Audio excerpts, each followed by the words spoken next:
আমি ঘুমের ভান করে রইলাম, কিন্তু সাকিবের দুষ্টামি কিছুতেই থামছে না। ও ছোট তো, এসব ব্যাপারে একদম কাঁচা। অনেক চেষ্টা করেও ঠিকমতো কিছু করতে পারছিল না। আমি চুপচাপ শুয়ে থাকলেও মনে হচ্ছিল আর বেশিক্ষণ নিজেকে সামলে রাখতে পারবো না। মাথার ভেতর এক গাদা প্রশ্ন ঘুরপাক খাচ্ছিল। আমি কি উঠে বসে ওর চোখে চোখ রেখে সবটা মেনে নেব, নাকি ভান করে চুপচাপ থেকে যেটুকু হচ্ছে সেটা সেভাবেই শেষ হতে দেব? ও তো এসব বোঝে না ঠিকঠাক, তাই ওর কানে কানে বললাম, তুই এখন একটু বিশ্রাম নে, বাকি কাজ আমি করছি। তারপর যা হলো সেটা কেউ বিশ্বাস করলেও করতো না। আমার নাম নীলা, বয়স ২১। আমি আমাদের ভাই বোনদের মধ্যে সবচেয়ে বড়। ৩ বোন ১ ভাইয়ের মধ্যে আমি সবার আগে জন্মেছি। বাবা একজন প্রতিষ্ঠিত ব্যবসায়ী, তাই ছোট থেকেই অভাব কষ্টের মুখ দেখি নাই। যা চাই তাই পেয়েছি। আমার বিয়ে হয়েছে, তবে এখনও সন্তান হয়নি। এটাই একমাত্র অপূর্ণতা। স্বামী, শ্বশুর, শাশুড়ি সবাই ভালো, কিন্তু বিয়ের ৩ মাস পরেই স্বামীর ছুটি ফুরিয়ে যায় আর ও আবার সিঙ্গাপুরে ফিরে যায়। তারপর থেকে আমার জীবনের মোড় ঘুরে যায়। মন সব সময় খারাপ থাকতো, সময় কাটতো না। ও দিনে ১-২বার ফোন দিত, তাও খুব কম সময় কথা বলতো। আমি একা একা ঘরে বসে থাকতাম, একটা অজানা অস্থিরতায় দিন কাটতো। একদিন ইউটিউবে ভিডিও দেখতে দেখতে হঠাৎ একটা চ্যানেলে চোখ পড়ে। নানা সম্পর্ক ভিত্তিক নাটকীয় গল্প, মায়ের সঙ্গে ছেলে, মামির সঙ্গে ভাগ্নে, এরকম নানা সম্পর্ক নিয়ে বানানো গল্প। প্রথম দিকে শুনে অস্বস্তি লাগলেও কেমন যেন মজাও পেতে থাকি। ধীরে ধীরে ওই চ্যানেলের নিয়মিত দর্শক হয়ে উঠি। সারাদিন ঘরের কাজ, শ্বশুর শাশুড়ির দেখাশোনা, স্বামীর সঙ্গে নিয়ম করে কথা বলা, সব শেষে রাতে বিছানায় শুয়ে ওই গল্পগুলো শুনে মনটা হালকা করতাম। মাঝে মাঝে মনে হতো, ইস, যদি কেউ থাকতো পাশে, যার সঙ্গে কিছু করা যেত। ঠিক তখনই জীবনে আসে সাকিব। ওর সহজ সরল ব্যবহার আর মজার কথা শুনতে শুনতে কখন যে আমি ভেতরে ভেতরে বদলে যাচ্ছি সেটা নিজেই টের পাইনি। আমি এমন রক্ষণশীল পরিবেশে বড় হয়েছি, অথচ অজান্তেই এক অদ্ভুত টান অনুভব করতে শুরু করি। সাকিব আমার স্বামীর বড় বোনের ছেলে, মানে সম্পর্কের দিক থেকে আমার ভাগ্নে। বিয়ের সময় একবার দেখা হয়েছিল ওর সঙ্গে, কিন্তু তেমন কথা হয়নি। তখন সাকিব এসএসসি পরীক্ষার প্রস্তুতিতে ব্যস্ত ছিল। এরপর ওর বাড়ি থেকে কলেজ অনেক দূর হওয়ায় পরীক্ষার পর সে আমাদের বাড়িতে থেকে কলেজে যাতায়াত করতে শুরু করে। আমাদের বাড়ি থেকে ওর কলেজ মাত্র ১০ মিনিট দূর। প্রতিদিন সাইকেল চালিয়ে ক্লাসে যেত সাকিব। আমাদের শ্বশুর বাড়িতে ঘরের সংখ্যা খুব বেশি না, শুধু একটা বড় ঘর ছিল। সাকিব যেহেতু পড়াশোনা করবে, তাই শ্বশুরমশাই বড় ঘরের পাশেই একটা ছোট ঘর তৈরি করে দিলেন ওর জন্য। সেখানে টেবিল, চেয়ার আর একটা খাটিয়া রাখা ছিল। তবে রাতের বেলায় সাকিব মূল বাড়ির ভেতরের একটা ফাঁকা রুমে ঘুমাতো। আমাদের বড় ঘরটাই ৩টে রুমে ভাগ করা, একটায় আমি থাকি, আরেকটায় শ্বশুর শাশুড়ি। মাঝখানের ঘরটা আগে ফাঁকা ছিল। সাকিব আসার পর ওখানে একটা খাট বসানো হয়, আর এখন সে সেখানেই রাতে ঘুমায়। পড়া শেষ করে রাত ১০টার পর ঘরে ফিরে ও মাঝখানের ঘরেই শুয়ে পড়ে। সাকিব বেশ ভালো ছাত্র, এসএসসিতে A+ পেয়েছে। কথাবার্তাও খুব কম বলে, না আছে বন্ধুদের সাথে আড্ডা, না আছে বাড়ির লোকজনের সঙ্গে খাতির। এমনকি ওর নানা নানিকেও ঠিকমতো কিছু বলে না। আর আমার সঙ্গে তো চোখ তুলে তাকায়ও না, খুব লাজুক আর চুপচাপ স্বভাবের ছেলে। আমার শ্বশুর শাশুড়ি দুজনেই বয়সে অনেকটা বড়। শ্বশুর মশাই চোখে কম দেখেন, তাই বাইরে কম বের হন। শাশুড়ি আবার এমন মোটা যে হাঁটা চলারই উপায় নেই, সারাক্ষণ বিছানায় শুয়ে থাকেন আর পান খান। শ্বশুর মাঝে মাঝে উঠোনে বা উঠোন পেরিয়ে বারান্দায় যান, কিন্তু শাশুড়িকে আজ পর্যন্ত বাইরে পা রাখতে দেখি নাই। যাই হোক, সাকিব আমাদের বাড়িতে এসেছে প্রায় ১ মাস হলো। এই কদিনে ও আমার সঙ্গে ঠিকমতো কথাও বলেনি। বুঝতে পারি আমার সামনে একটু লজ্জা পাই। আমরা একসাথেই খাই, কারণ শ্বশুর শাশুড়িকে তো বিছানায় বসেই খাওয়াতে হয়। আমি ওদের খাবার দিয়ে আসি, তারপর সাকিব আর আমি একসাথে খেয়ে নিই। সাকিব আসার পর আমার একটা সমস্যা হয়েছে, রাতের বেলা আর গল্প শোনা হয় না। আগের মতো ইউটিউবে গল্প চালু করলে মনে হয় কখন না সাকিব দরজা এসে ডাকে, মাম দরজা খোলো। তাই গল্প ছেড়ে বসে থাকি, কখনো ফিরে আসবে। অনেক রাত পর্যন্ত পরেও, 10টা, 11টা, এমনকি কখনো কখনো 12টাও বাজে। আমার প্রায়ই ঘুম চলে আসে। সাকিব যদি সামনের দরজায় ডেকে না পায় তখন ঘরের পাশে রান্নাঘরের দরজার দিকে গিয়ে ডাকে, কারণ আমার রুমটা ওই পাশেই। আমি তখন চট করে উঠে গিয়ে দরজা খুলে দিই। একদিন এমনই ঘটল। সেদিন রাত প্রায় 12:30 বাজে। আমি ঘুমে ঢুলে পড়েছি। সাকিব দরজায় 10-15 মিনিট ডেকে কোনো সাড়া না পেয়ে রান্নাঘর থেকে একটা মাছ ধরার ছিপ এনে জানালার ফাঁক দিয়ে হালকা গুঁতা মারল। ঘুম ভেঙে লাফ দিয়ে উঠলাম, গিয়ে দরজা খুললাম। আমি বললাম, তুই খা, আমি বাসন ধুয়ে নিই। ও বলল, মাম, আমি আজ খাবো না, আপনি ঘুমান। আমি অবাক হয়ে বললাম, কেন খাবি না? কেউ কি না খেয়ে ঘুমায়? সাকিব হেসে বলল, আপনার চোখে ঘুম, রোজ আপনাকে বিরক্ত করি। আজ অনেক রাত হয়ে গেছে, আপনি শুয়ে পড়ুন, আমি সকালে উঠে খেয়ে নেব। আমি বললাম, আমার কোনো কষ্ট হয় না, তুই যখন ইচ্ছা তখন এসে খেয়ে নিস, মাঝে মাঝে একটু ঘুম ধরে যায় আর কি। তখন সাকিব একটু থেমে বলল, আপনার জন্য আমি থাকি আর আপনি রোজ রাত জেগে থাকেন, এটা ঠিক না মাম। কাল থেকে আমি পড়ার ঘরেই থাকব, আর দাদু ঠাকুমার সঙ্গে খাবার দিলে আমাকেও ডেকে নিও, একসাথেই খেয়ে নেব। আমি বললাম, সন্ধ্যায় খেলে তো রাত জেগে পড়তে গিয়ে আবার ক্ষুধা পাবে, তখন কি খাবি? আর এত বড় ঘর থাকতে কেন ছোট ঘরে শুতে যাবি? আমি তো কখনো বলিনি তোর জন্য আমার সমস্যা হয়, তুই কি বাইরের কেউ? তুই তো আমাদেরই ঘরের ছেলে, তোকে তো এইটুকু করতে পারতেই পারি। সাকিব বলল, ঠিক আছে মাম, অনেক রাত হয়ে গেছে, এবার ঘুমাও, সকালে তোমার সাথে আলাপ করব। এটা বলেই ও সোজা গিয়ে ওর ঘরে শুয়ে পড়ল। আমিও উঠে এসে নিজের রুমে চলে এলাম। তবে যাই হোক, আজ প্রথম সাকিব এতটা কথা বলল আমার সাথে, অথচ একবারের জন্য চোখ তুলে তাকায়নি। এখন সকাল 8টা বাজে, সাকিব এখনো ঘুমায়। কাল অনেক রাতে ঘুমিয়েছে তো, তাই একটু বেশি ঘুমাচ্ছে। যদিও সাধারণত 6টায় উঠে উঠোনে একটু হাঁটে, তবে ওকে সকালে কখনো পড়তে বসতে দেখি না। যাই হোক, আজ তোর 10টার ক্লাস, ডেকে দিতে হবে। আমি ডাক দিলাম, সাকিব, সাকিব, 8টা বাজে, কলেজ যাবে না? সাকিব তখন ঘুম জড়ানো গলায় বলল, কত বাজে? আমি বললাম, 8টা বাজে। এই কথা শুনে ও এক লাফে উঠে বসে পড়ল। তাড়াতাড়ি গোসল সেরে নাস্তা খেয়ে কলেজের দিকে রওনা দিল। একটু তাড়াহুড়ো হলেও 10টার আগে পৌঁছে যাবে হয়তো। দুপুর ঠিক 2টায় ও বাসায় ফিরে এলো, তবে কখনো কখনো 12টার দিকেও আসে, বিশেষ ক্লাস কম থাকলে। পড়ার ঘরে বই খাতা রেখে মুখ হাত ধুতে গেল। আমি ইতিমধ্যে দুপুরের খাবার সাজিয়ে রেখেছি। ও ঘরে ফিরে এলো, তারপর আমরা একসাথেই খেলাম। খাওয়ার সময় খুব একটা কথা হয়নি। আমি শুধু জিজ্ঞেস করলাম, কলেজে ঠিকমতো ক্লাস হয় তো? সে বাচ্চাদের মতো মাথা নেড়ে শুধু হ্যাঁ বলল, আর কিছু না। খাওয়ার পর ও নিজের ঘরে চলে গেল। সাধারণত দিনে ও ওই মাঝখানের ঘরেই ঘুমায়। সন্ধ্যা হয়ে এলো, কিন্তু সাকিব উঠছে না। আমি পড়ার ঘরে গিয়ে ডাক দিলাম। ডাক শুনে সাকিব ঘুম থেকে উঠে বসল।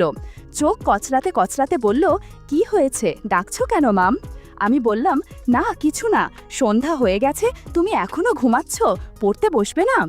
সাকিব বলল, সন্ধ্যা নাকি, দেখি কত বাজে। বলে ও ওর টেবিলে রাখা হাত ঘড়ির দিকে তাকাল, তারপর উঠে গিয়ে মুখ হাত ধুতে গেল। আমি তখন ওর পড়ার ঘরে চুপচাপ বসে আছি।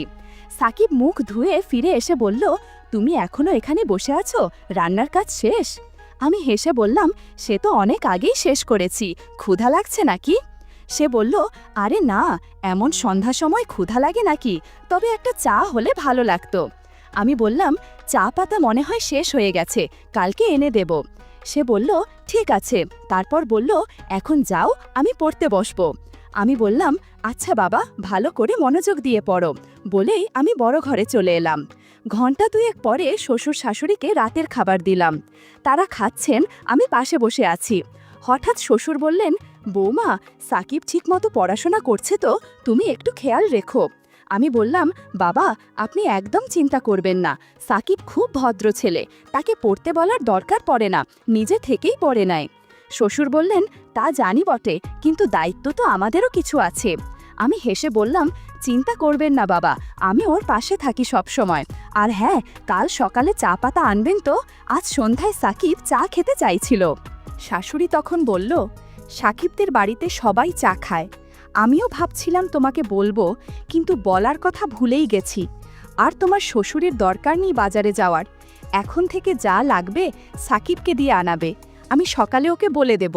আর বৌমা, তুমি নাস্তার সময় আমাকে মনে করিয়ে দিও, আমি ওর সাথে কথা বলবো। আমি বললাম, ঠিক আছে মা। তারপর ওরা খাওয়া শেষ করা পর্যন্ত আমি পাশে বসে রইলাম। খাওয়া শেষে বাসনপত্র গুছিয়ে নিজের রুমে এলাম। একটু পর মায়ের সাথে ফোনে কথা বলছিলাম। কথায় কথায় রাত 10টা বেজে গেল। ভাবলাম দেখি সাকিব কি করছে। দরজা খুলে পড়ার ঘরের কাছে গেলাম। কাছে যেতেই ওর পড়ার আওয়াজ পেলাম। ওর মনোযোগ নষ্ট না হয় এই ভেবে আর ঢুকলাম না, বড় ঘরে ফিরে এলাম। রাত প্রায় 11টা বাজে, তবু সাকিব এখনো খেতে আসেনি। আমি একা একা জেগে আছি। পড়ার ঘরে যাব, কিন্তু সাহস পাচ্ছি না। অন্ধকারে ভীষণ ভয় পাই। তাই বাইরে না গিয়ে জানালা খুলে চুপচাপ বসে থাকলাম। অপেক্ষা করতে করতে কখন যে 12:30 বেজে গেল টেরই পেলাম না। তারপর কখন যে ঘুমিয়ে পড়েছি নিজেও জানি না। সকালে উঠে শাশুড়িকে জিজ্ঞেস করলাম, মা, সাকিব রাতে ঘরে আসেনি? শাশুড়ি বলল, না রে বৌমা, কেন, কি হয়েছে? আমি বললাম, না কিছু না মা, বড় ঘরে আসেনি, পড়ার ঘরেই ঘুমিয়েছে মনে হয়। আমি অনেক রাত পর্যন্ত অপেক্ষা করছিলাম, তারপর কখন যে ঘুমিয়ে গেছি। শাশুড়ি অবাক হয়ে বলল, কি বলো, ও পড়ার ঘরে ঘুমাবে কেন? এই ঘরে ওর কি সমস্যা? আমি বললাম, জানি না মা, সারাক্ষণই তো ওর খেয়াল রাখি। আমার মনে হয় ও আমাকে লজ্জা পায়। শাশুড়ি বলল, লজ্জা পাবে কেন? তুমি তো ওকে কত যত্ন করো। আমি নিজেই দেখি তুমি কেমন খাটছ, কেমন মায়া করো। সাকিব তো আমাদেরই ছেলে, লেখাপড়া করবে, কিছু লাগলে তোমাকে বলবে, না হলে আমাদের বলবে। তুমি তো আমার লক্ষ্মী বৌমা, সব দায়িত্ব নিজের কাঁধে নিয়েছ। তারপর বলল, চলো ডাকো ওকে, কলেজে যাওয়ার সময় হয়ে যাচ্ছে। আমি বললাম, ঠিক আছে মা, কদিন যাক, লজ্জা এমনিই চলে যাবে। ঘড়ি দেখে দেখি 8টার বেশি বাজে। আমি সরাসরি সাকিবের পড়ার ঘরে গেলাম। দরজা এখনো বন্ধ, তার মানে এখনো ঘুমাচ্ছে। আমি দরজায় টোকা দিলাম, সাকিব, সাকিব। বারবার ডেকেও কোনো সাড়া নেই। অনেকক্ষণ ধরে ডাকছি, তাও কোনো শব্দ নেই। ঘরটায় আবার জানালাও নেই যে পাশ দিয়ে কিছু বলা যাবে। পড়ার ঘরটায় একটাই দরজা, জানালাও নেই। জোরে জোরে দরজায় থাপ্পড় মারতে লাগলাম। প্রায় 15-20 মিনিট ডাকাডাকির পর সাকিব দরজা খুলল, কিন্তু কিছু না বলেই আবার বিছানায় শুয়ে পড়ল। আমি ঘরে ঢুকে ওর মাথায় হাত রাখতেই বুঝলাম ওর শরীরে জ্বর, শরীরটা যেন পুড়ে যাচ্ছে। তড়িঘড়ি করে বড় ঘরে গিয়ে শাশুড়িকে বললাম। শাশুড়ি চলতে পারেন না, বললেন, বৌমা, ভেজা কাপড়ে শরীরটা মুছে দাও, কপালে জলপট্টি দাও। আমি তৎক্ষণাৎ পানি এনে ওর শরীর মুছে দিলাম, কপালে জলপট্টি দিলাম। প্রায় 1 ঘন্টা পাশে বসে থাকলাম। ধীরে ধীরে সাকিব চোখ খুলল। ওকে ধরে বসালাম। সাকিব বলল, রাতে জ্বরের সময় তোমাকে ডাকতে গিয়েছিলাম, কিন্তু তুমি ঘুমিয়ে গেছো দেখে আর ডাকিনি। আমি বললাম, এটা কোনো কথা হলো? তুমি অসুস্থ, আমাকে জোরে ডাকতে, জানালায় ধাক্কা দিতে পারতে, দরজায় লাথি মারতে, একা একা কষ্ট পেয়ে থেকেছ কেন? ও কিছুক্ষণ চুপ করে রইল, তারপর উঠে হাত মুখ ধুয়ে বড় ঘরে গেল। আমি ওর জন্য নাস্তা নিয়ে এলাম। নাস্তা করতে করতে জ্বর কিছুটা কমল। শরীর ঠিক ছিল না, তাই ও আজ কলেজে গেল না, বাড়িতেই হাঁটাহাঁটি করছিল। আমি রান্না করছিলাম, হঠাৎ দেখি সাকিব পেছনে দাঁড়িয়ে। আমি বললাম, কি ব্যাপার, রান্না শিখবে নাকি? সাকিব হেসে বলল, না, ভাবছিলাম তুমি একা একা কত কাজ করো, সবাইকে কত খেয়াল রাখো। সত্যি তুমি খুব ভালো। জানো কেন যে তোমার সাথে এতদিন কথা বলিনি? আসলে তোমাকে লজ্জা পেতাম, মেয়েদের সামনে সহজ হতে পারি না। আমি বললাম, মেয়েরা কি বাঘ ভাল্লুক যে দূরে থাকবে? সাকিব হেসে বলল, তুমিও দেখি কলেজের মেয়েদের মতো কথা বলো। আমি বললাম, তোমার কলেজে কি কোনো মেয়ে বন্ধু আছে? সে বলল, একটা মেয়ে গায়ে পড়ে কথা বলে, খুব বিরক্তিকর, নামও জানি না আর জানতেও চাই না, গায়ে পড়ে কথা বললে আমার রাগ হয়।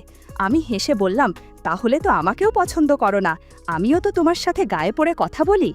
সাকিব একদমে বলল, তুমি আমার আপন মানুষ, তুমি চাইলে যত খুশি কথা বলতে পারো, বরং তোমার সঙ্গে কথা না বলে আমি ভুল করেছি। সাকিব বলল, তোমার জায়গায় অন্য কেউ হলে এতটা খেয়াল রাখতো না, তুমি সত্যিই খুব ভালো। আমি হেসে বললাম, হয়েছে, আর হাওয়া দিতে হবে না, এবার যাও, মাকে ফোন দাও। ও বলল, আমি বলিনি, কিন্তু নানি জানে। আমি বললাম, এই নানিকে নিয়ে আর পারি না, সব কিছুতেই বাড়াবাড়ি করে। সাকিব রুমে চলে গেল। আমি রান্না শেষে গোসল সেরে শ্বশুর শাশুড়িকে খাওয়ালাম। তারপর সাকিবের সাথে খেয়ে দেখি সে আবার পড়ার ঘরে গেছে।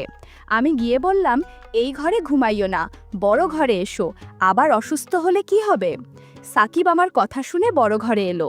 আমি বললাম, তুমি চাইলে আমার রুমে ঘুমাও, আমি ঘুমাই না দুপুরে।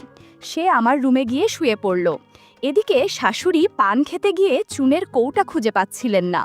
কৌটা দিতে গিয়ে বললেন, সাকিব কোথায়? আমি বললাম, আমার রুমে ঘুমাচ্ছে, ও পড়ার ঘরে শুয়েছিল, কিন্তু শরীর খারাপ হতে পারে ভেবে আমি নিয়ে এসেছি। শাশুড়ি বললেন, ভালো করেছো, মাঝের ঘরটা ভালো না। সাকিবকে বলো পড়া শেষ করে এখন থেকে তোমার সাথে ঘুমাক, তুমি তো তার যত্ন করছো, সে শুনবে। আমি বললাম, আজ অনেক কথা বলেছে, এতদিন তো লজ্জায় কিছু বলতো না।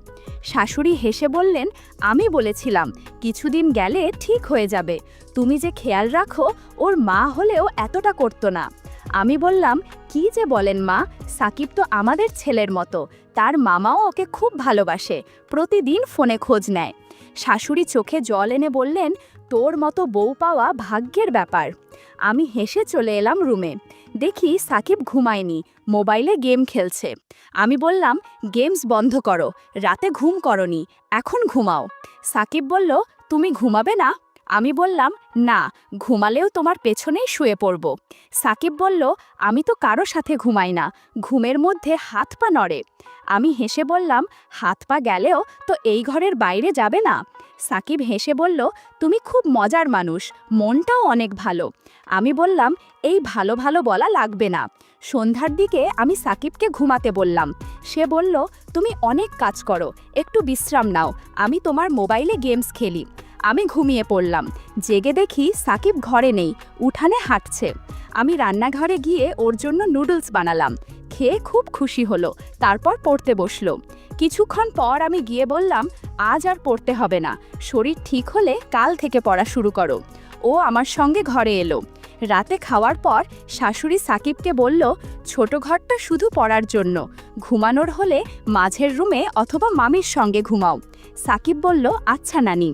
রাতে হঠাৎ করে সাকিবের জ্বর বেড়ে গেল। আমাকে ডেকে বলল, মামি শরীরটা কাঁপছে। আমি ভেজা কাপড়ে ওর শরীর মুছে দিলাম, ওষুধ খাইয়ে কম্বলে মুড়িয়ে দিলাম, পাশে শুয়ে মাথায় হাত বুলিয়ে দিলাম।